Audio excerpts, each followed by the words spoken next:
derives because of the folks you just listed. The climate crisis is, after all, a fossil fuel crisis, period, full stop. And these guys have been playing us for fools. They've been playing all of us for fools. They continue to play us for fools. They play the progress we've made as small ball. They've taken over the entire COP process. Please, give me a break this year. That's an embarrassment. And I guess I've had enough, and I'm sick and tired of this.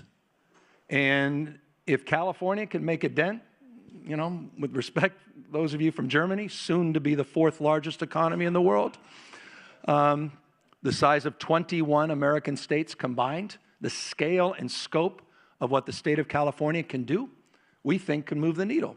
It sure as hell can do this, and forgive me for being long-winded, it can illuminate their deceit. It can illuminate their deception and their lies over the course of 50, 60, 70 years. They've been lying to you. Forgive me. If you actually read the complaint, it's a pretty stunning document that goes into real detail about some of these claims. When you started to familiarize yourself with this story, how did it strike you? And I think I got a sense of it just given your reaction. But as a Californian, as a governor, when you're dealing with these disasters, and then you put it together with what you were reading in that complaint and the claims you now make, how does it sit with you? I didn't know. I didn't know. I thought I knew. A little bit. These guys have been lying since the 50s, the 60s, the 70s, and 80s. They knew. And they knew what to do about it to make sure we didn't do anything meaningful about it. We're living as a consequence in the world that I'm living in, where the hots are so much hotter, the dries are so much drier, the wets are so much wetter. 3rd year of a drought. Week 2 later, I'm now in the 2nd, 3rd week of the wettest 3 weeks in California history. Paradise, California, almost wiped off the map. Greenville, California, almost wiped off the map. Grizzly Flats, almost wiped off the map. Places, lifestyles, traditions, our history being wiped off the map. Cost to the taxpayers, it's incalculable. I can't even provide home insurance right now. It's one of the great crises in this country. Ask the governor in Florida, who still doesn't believe any of this. So it's too close to home. If you don't believe in science, you got to believe your own eyes, your lived experience, the vividness of this. We said a few years ago, Mother Nature's joined the conversation, but it's vivid in places like California. We're the tip of the spear, 1,100 miles of coastline. It's not theoretical, it's practical. And I'll be candid with you. Now I know, I get it now. I get it. I get why 3 years ago, when I stood on this stage, quite literally a few inches from where I'm sitting, I get why I was so naive. Because I didn't know the depths of their deception. The case calls for the creation of an abatement fund. You just mentioned it's incalculable.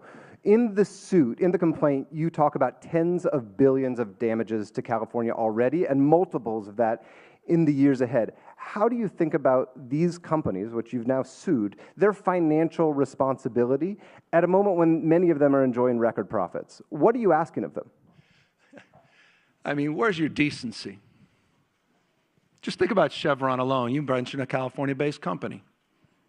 $75 billion of stock buyback and dividends. Ask Mike, decent guy, I'm sure, or I thought before we filed the lawsuit. And I finally understood more than I did before we put together all the evidence. How much he's invested in renewables versus the deceit and the perpetuation of their interest in the issue of climate and their commitment to low carbon and green growth. It's incalculable in terms of the dollars, the lives lost, the funerals, the dead bodies in Paradise, California. People whose lives have been cut short because of health risks and health-related costs, because of the pollution and the smoke that they're sucking into their lungs.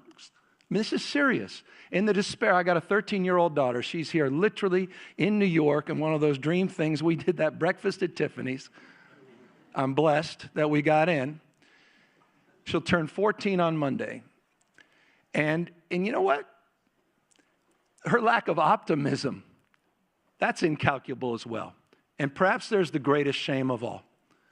is she literally, her anxiety that she has and her friends have, a 13-year-old who should be filled with idealism and optimism, and is filled with dread and stress because she's seen her dad come back from too many wildfires, too many droughts and floods. This is a serious, serious moment, and we cannot address this issue, with all due respect to all the conversations and panels, unless we get serious about addressing the issue. And the issue is fossil fuels, and the issue is the deceit from these companies.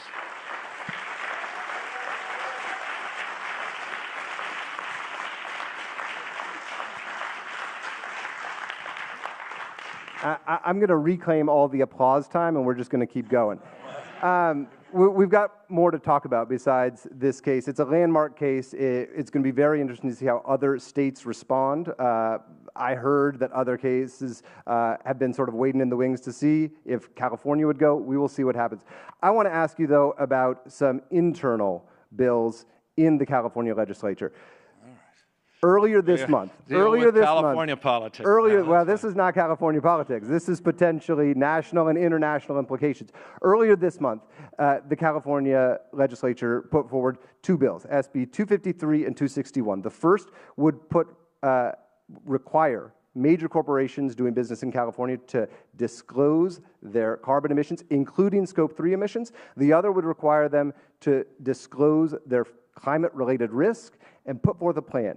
You have until October 14th to decide whether you will sign them. Are you going to sign them? And I'm going to directly answer that question. I'm not going to do the politician thing, answering my own question. But I want to say a couple things because I think you'll know where I'm going with the answer. And I hate that yes-no game. But I also abide by clarity. What we love about California, we talk about California, it's not just a state of dreamers and doers, of entrepreneurs and innovators, but it's a state that long prided itself on being on the leading and cutting edge. The future happens in California first. First cap and trade program in the nation. The first state to address the issue of tailpipe emissions, going back to Ronald Reagan in 1967 when we started to address that issue. Codified by a Republican in the 1970s by the name of Richard Nixon in the Clean Air Act, where you actually had Republicans and Democrats that understood these fundamental issues. Low carbon fuel standards. California has been on the cutting edge. A few years ago, I required every car sold in the state of California will be an alternative fuel car by 2035. It was the first time we had done that and the first state in the nation to do that. The point is, would I cede that leadership by having a response that is anything but, of course, I will sign that bill? No, I will not. Of course, I'm going to sign those bills, and California will continue to maintain that leadership. With a modest caveat, we have some cleanup on some little language, and I didn't want to begin there by confusing you. I just wanted to let you know that we want to continue to lead, and that is not inconsequential, that we had a lot of opposition in the chamber on these bills. I don't normally talk about bills, but it would be wrong for me to be here at Climate Week and not talk about these two landmark bills. But the one in particular that will generate, I think, more interest in climate risk is this disclosure bill, and that is for businesses that earn over $1 billion a year, and for California, that's over 5,300 businesses, so it's not insignificant. And of course, they're multinationals, and they're some of the most well-known businesses in the world. And I'm proud, in closing, that a number of them recently, in the last few days, came on board, like Apple to their credit, Salesforce to their credit, some of the larger companies realizing they see where the puck is going, and they're going to do the right thing and support it and not do everything to stop me from getting back home so I can officially sign those bills. You heard it here first.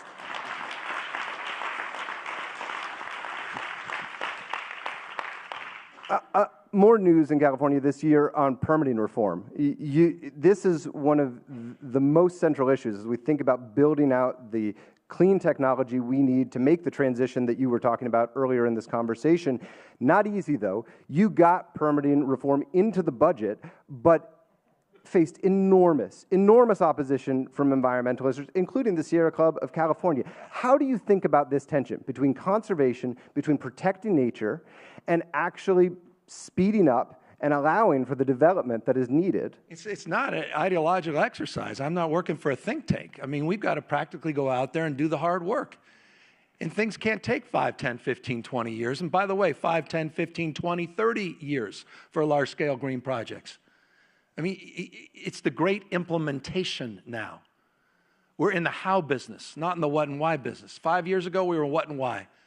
We have ambition. There's no state in the country that has more ambition. I mean, everybody's now got ambition. I'm not inspired any longer by ambition. Signing something for 20, 50, 45, 30, what are you going to do? What's the game plan? What's the toolkit? And what we were missing in California was the capacity to deliver, because the world we invented, I love it in many ways, shape, or form. The world we invented, paralysis by analysis, is gotten in the way of progress. And we've got to move. And so, yeah, I was stubborn, and I put it, and this is a technical point, roll your eyes, but the reason, and David said something very important, the reason I put it in the budget is I attached that level of prioritization to it. That this wasn't separate. This was fundamental and foundational to the fate and future of our transition to a low-carbon, green growth future. And so we needed to get that done, and we got it done in his phase one. And watch this space. We're going to be doing a lot more. And so I say this to all of you that want to invest in the future, the fate and future of this planet, but also if your interests are aligned with our interests. I mean, we are that tentpole in terms of environmental policy. We care what happens in Washington, D.C., but California will remain a partner in progress. And with these implementation strategies, all the Biden administration's done to incentivize this space, there's simply no better place to invest in green, low-carbon, green growth future than the state of California. But can it, well, go ahead. No, I know there's other governors that may quibble with that. I just want to be sensitive. I think they just left, though. Oh, they left. Yeah, they're not even close then. Yeah. Can you do it, though, if you can't get insurance? I want to come back to this issue. And when you talk about the disasters, the climate-related extreme weather that California is experiencing, you mentioned the fact that it's hard for homeowners and even businesses, perhaps, to get insurance. Should still people be moving to California? And what are you going to do to fix the insurance market, by the way? We're working on it in real time. I mean, it's stubborn. And this, by the way, you already know this. This is not unique to California, quite the contrary. I mean, and this is not also unique just to Florida. Louisiana, I talked to the governor up in Colorado, struggling with similar issues. This is an issue all across the United States and around the globe. And so it's profoundly consequential, particularly in California, where we passed an initiative many moons ago that actually caps the costs that ultimately are borne by homeowners. Now, that's wonderful. The challenge now is the competitive landscape is changed, and people are pulling back from writing policies. And so we have got to address that issue. We're trying to do it in real time. We fell short last week. We were this close to a bill landing on my desk.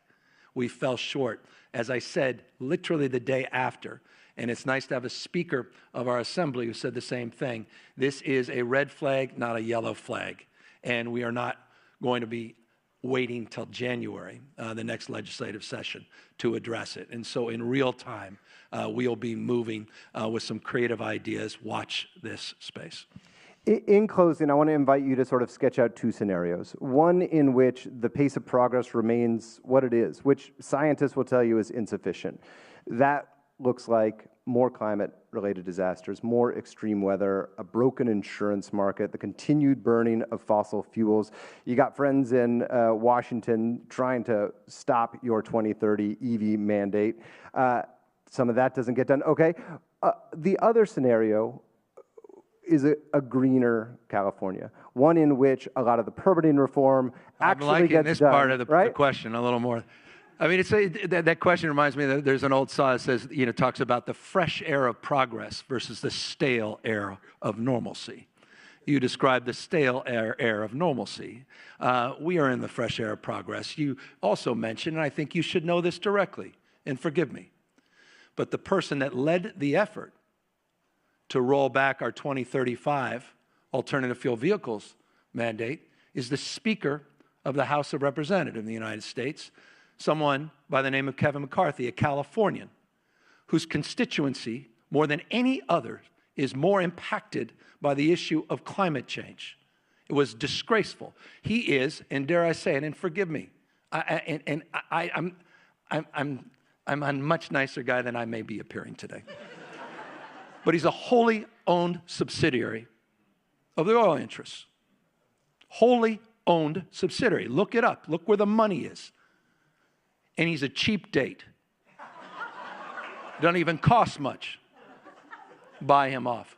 It's disgraceful what's happened in his district. Disgraceful what's happened in his district. And what's happening to the children in his district, grandkids in his district.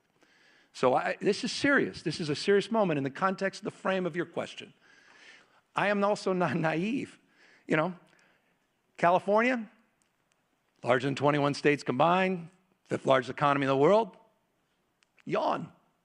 You know, we need everybody. That's why we're all here. I recognize you don't want to go fast, go alone. You want to go far, we have to go together. And it's the power of emulation. Success leaves clues, and I just want to end on that. We already have 6 times more clean energy jobs than we do fossil fuel jobs, already. California had a GDP, look it up, in 2021, was 7.8%. And we've been the tentpole of the American economy. We've been proving the paradigm. You could do this and significantly change the way we produce and consume energy. I mean, ask Elon Musk. He had to run back from Texas to reopen his R&D headquarters in California because he realized that's where the talent is. 56 manufactured ZEV companies now in California. Is one of our top exports like that. Policy is an accelerator. And that success does leave economic cues for this nation. And that's why I'm so proud of the president and his leadership. And the irony shouldn't be lost on anyone. Most of that money is going into states whose leaders oppose that leadership, yet they're all enjoying. None of them have rejected the beneficence of the American people in terms of their tax credits or their direct subsidies. And if they do, we are happy to receive that redirection of resources.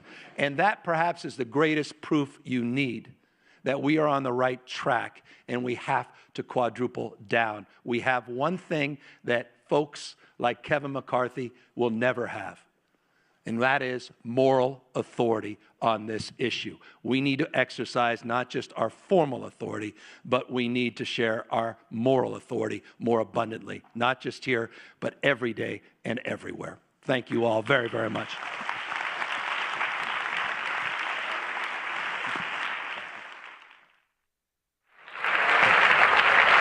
Thank you. Thank you, Kevin.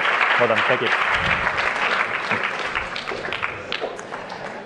Well, there you have it in the shadow of the New York Times. The New York Times reporter, we got some breaking news on our hands, don't we? Climate lawsuits, climate legislation, climate insurance taking place in the state of California. One more round of applause, please, for Governor Gavin Newsom and David Gellis.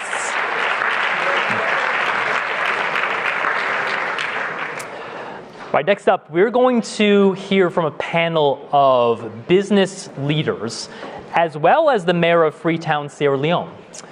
They're going to be outlining the importance of driving systems change collaboration between